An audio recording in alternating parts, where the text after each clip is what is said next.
Welcome back to another technical deep dive here in the debug zone.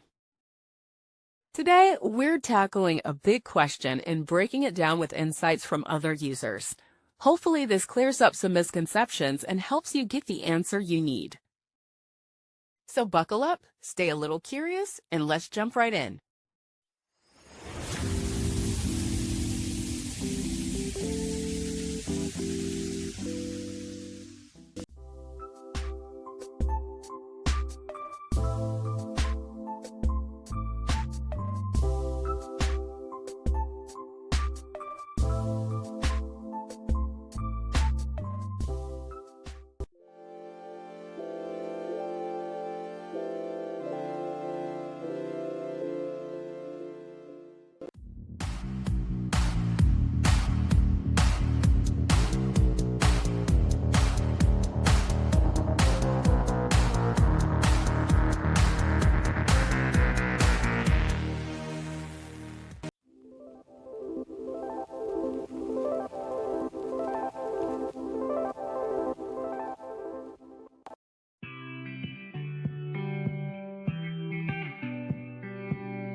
And that's a wrap.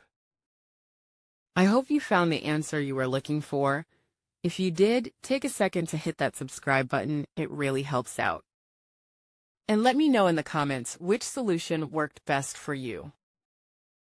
See you next time in the debug zone.